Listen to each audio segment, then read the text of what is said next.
ditadura argentina, ela ocorre entre os anos de 1976 e 1983.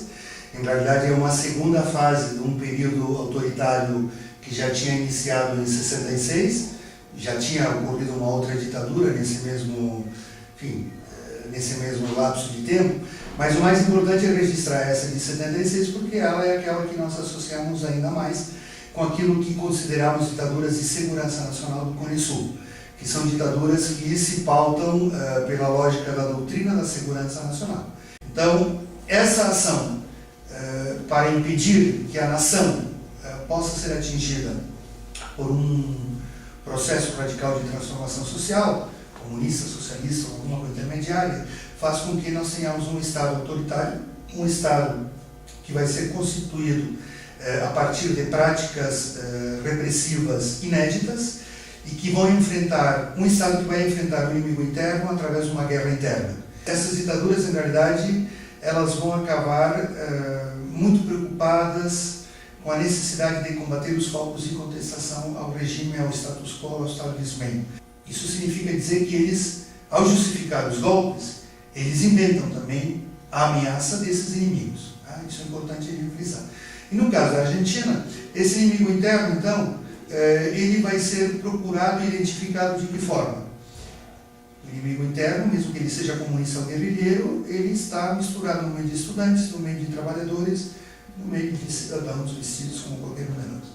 Então, para identificar esses inimigos internos, eles começaram a desenvolver as práticas de interrogatório, que em realidade viraram sinônimo de tortura. A tortura aqui, principalmente a tortura com choque elétrico, com a tortura psicológica, com violência sexual,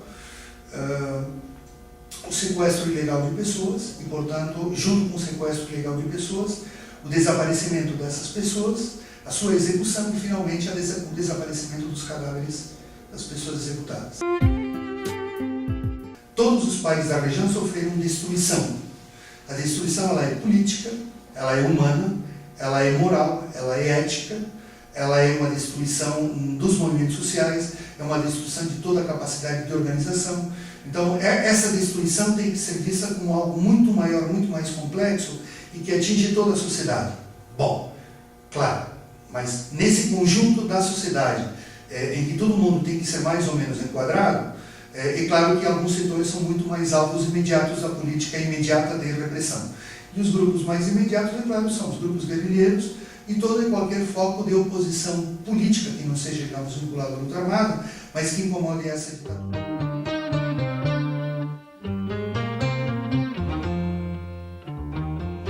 O desaparecimento ele tem uma série de vantagens em relação aos outros métodos repressivos, como a tortura, como a prisão, porque ele institui um estado civil e físico mesmo da pessoa que não é nem a vida e nem a morte. A pessoa se torna um terceiro elemento nisso que realmente funciona muito bem como função dissuasiva, de fazer com que as pessoas não militem mais ou fiquem com medo em relação a isso. Então ela não atinge somente a vítima do desaparecimento, mas todo o entorno social e familiar do desaparecimento também.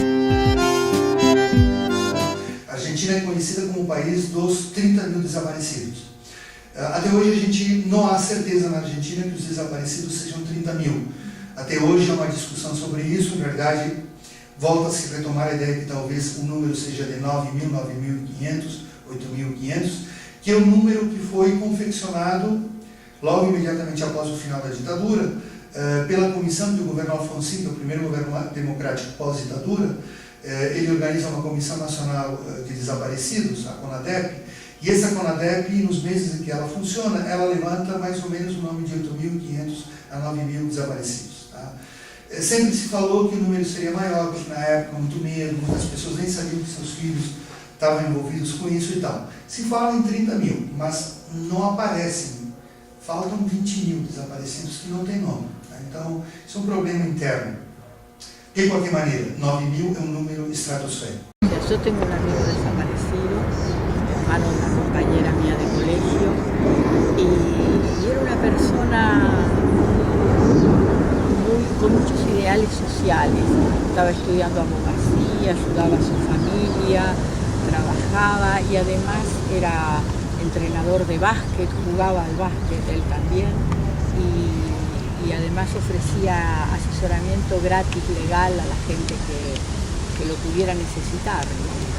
Y en presencia mía un policía de Castelar lo amenazó a él y le dijo: a vos te hacemos boleta en cualquier momento,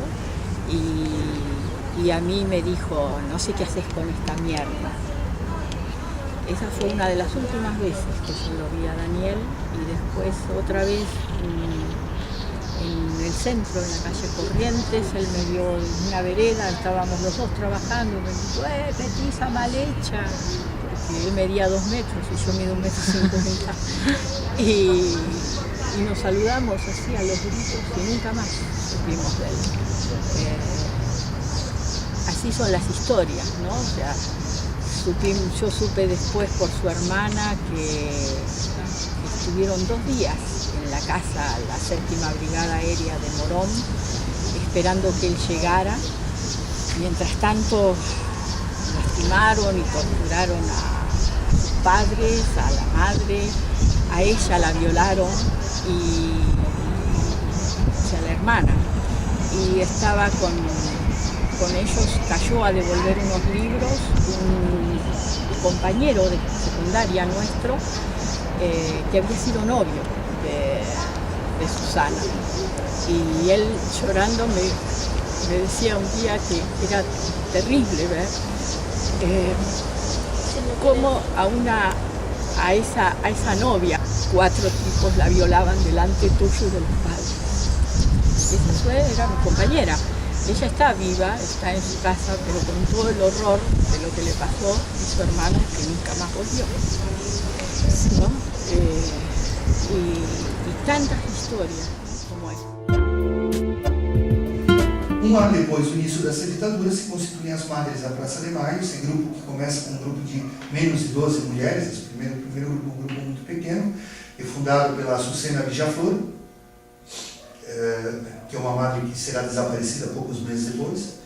Ela e mais 3 madres foram sequestradas após terem sido apontadas pelo capitão Astiz, um filho da puta, está gravado isso, um filho da puta que se infiltra no movimento das madres. Hoje ele é condenado à prisão perpétua. Ele participa, então ele se infiltra entre as madres procurando seus filhos praticamente adotam o Astiz, que procura um irmão mais velho, em tese. E esse rapaz ele é convidado a participar das reuniões. As reuniões ocorrem geralmente nas igrejas. Em determinado momento, o capitão Astiz, em algum momento, chega a ordem de deter essas lideranças, e ele, participando de uma reunião numa igreja, num domingo, acho que um domingo de manhã, ele está ali no meio dessas madres. Já está toda a repressão montada em volta para entrar na igreja e prender as pessoas assinaladas por ele. E o sinal que ele dá, ele vai embora, se retira um pouco antes que aconteça a ação, e no momento que ele se retira, ele beija certas madres. São todas as madres, as líderes, né? Elas vão ser sequestradas.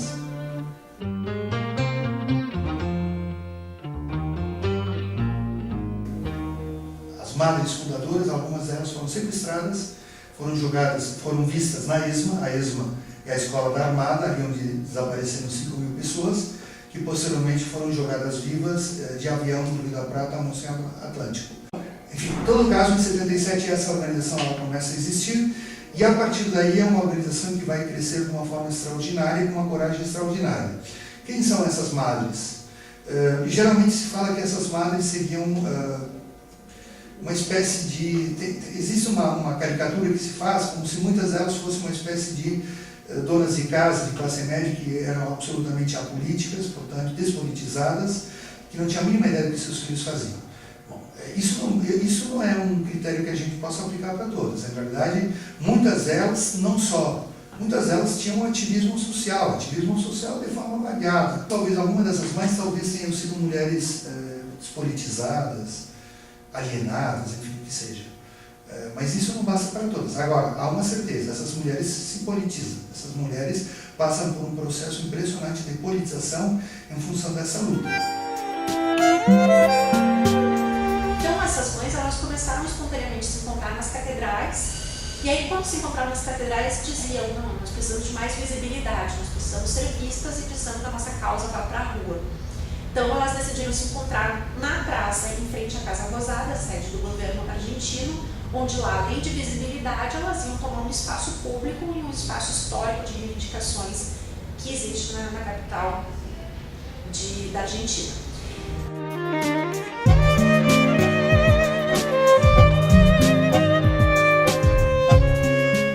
Que as madres, em realidade, elas estavam paradas, denunciando, ou sentadas, falando, né? Enfim, ali, esperando que alguém as recebesse e tal.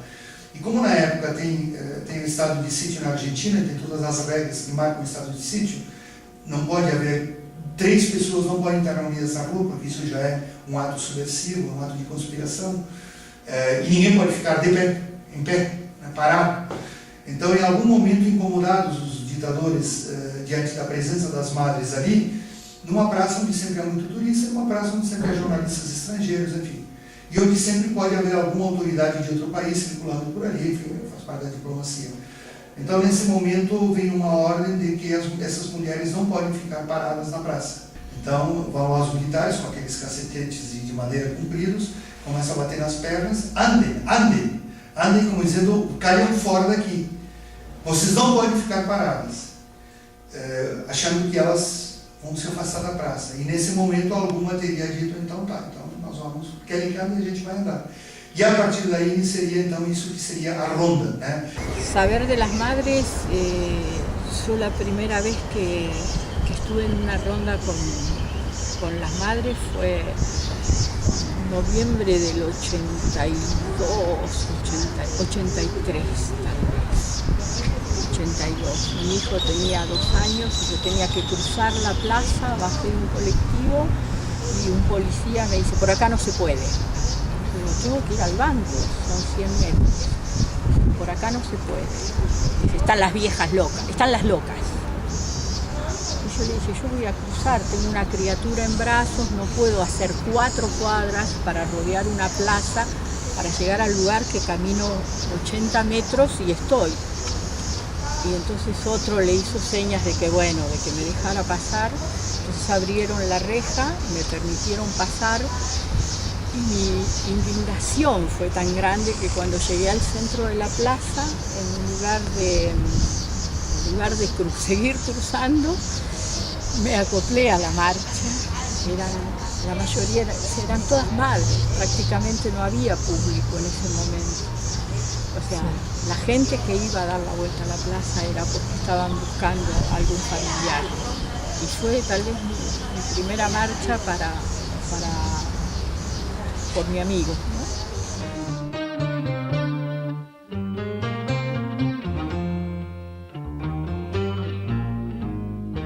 Como é que elas vão se identificar?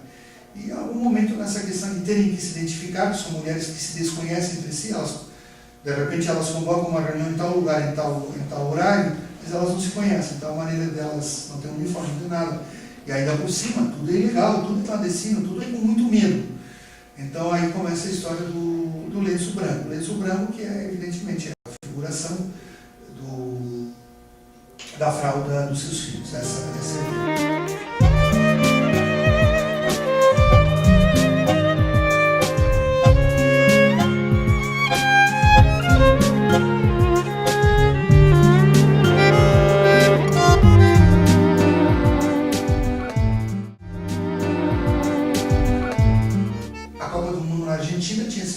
antes da ditadura. Então a ditadura herda isso, tem que fazer.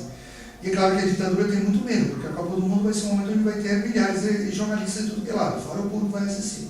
Então é um grande problema. O que vai ser dito? Né? Já que a Argentina, a Argentina ela está totalmente fechada. Aliás, a Argentina é quase blindada para prender toda a população dentro para poder produzir essa política de extermínio.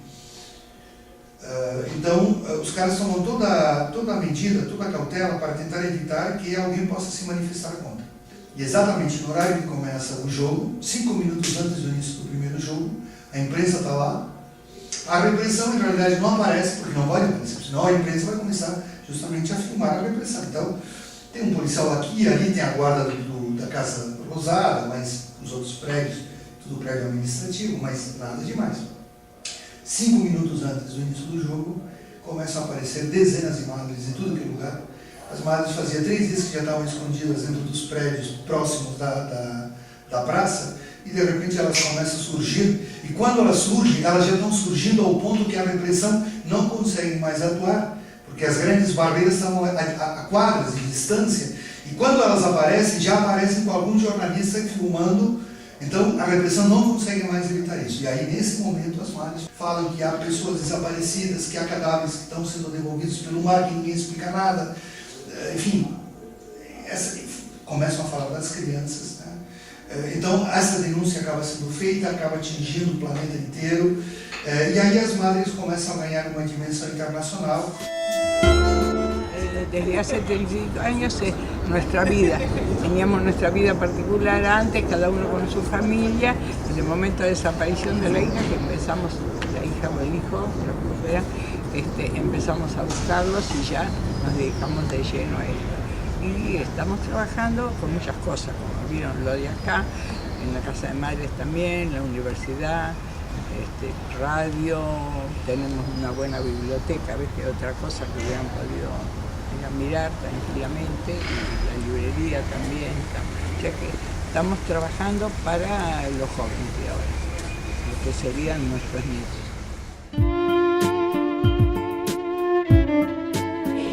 As mães da Praça de Maio, as avós e todos esses grupos que giram em torno das mulheres tiveram um papel muito importante dentro dessa questão da luta política, né? Inclusive de inserir a mulher dentro de uma luta política de um espaço que é historicamente dominantemente masculino, né? Tem algumas coisas que fizeram o movimento ser muito reconhecido e receber uma acolhida quase universal, que é o fato da ligação entre mãe e filho, né? Essa questão fundamental da mulher como mãe, de uma luta universal, porque é um sentimento universal esse que a mãe estabelece com o seu filho. Las madres han mantenido la memoria y la historia, eso es lo fundamental, ¿no? O sea, los pueblos que olvidan su historia están condenados a repetir los mismos fracasos una y otra vez, porque justamente lo que quieren, ¿no? O sea, los poderosos lo que buscan es eso, mantenernos en la ignorancia, mantenernos en el miedo, sojuzgar. Aqui há uma questão de coragem que é inegável, porque praticamente até o ano de 82, até a Guerra das Malvinas, que envolve a Argentina no mês de abril de 82, praticamente a única organização que questiona, que aponta, que levanta, que denuncia os crimes cometidos no interior da Argentina é a Organização das Madres, né? Mas ninguém tem coragem de fazer isso. Digo que en el momento que desaparecen los hijos, los padres tienen que seguir trabajando, tienen que seguir manteniendo la casa. Las mujeres, bueno, abandonamos todos y nos dedicamos a la búsqueda, como decir, ¿viste? Creíamos que en un mes aparecían los hijos, los encontrábamos, así que nos dedicamos casi de lleno a eso. De cualquier manera igual había que seguir atendiendo. La madre que bajó al lado mío, que yo le hablé, ella le quedaron 2 nenitos, uno recién nacido, un nieto tenía 9 días cuando se llevaron a mamá, y el otro nene. Entonces, viste, dobles tareas, ¿no es cierto? Sí. Y bueno, y nos dedicamos y bueno, ese es lo que nos tocó vivir y lo asumimos y estamos. Y ya te digo, la Asociación de Madres por la causa de que los padres y el hombre es más débil en ese sentido. Cuando encuentra uno y dice no, acá no, o se pelea o se va.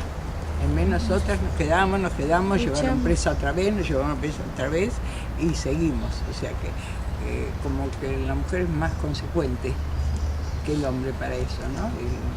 Y muchos hombres, padres murieron más jóvenes porque ante la impotencia de no poder hacer las cosas, se fueron quedando y se fueron antes.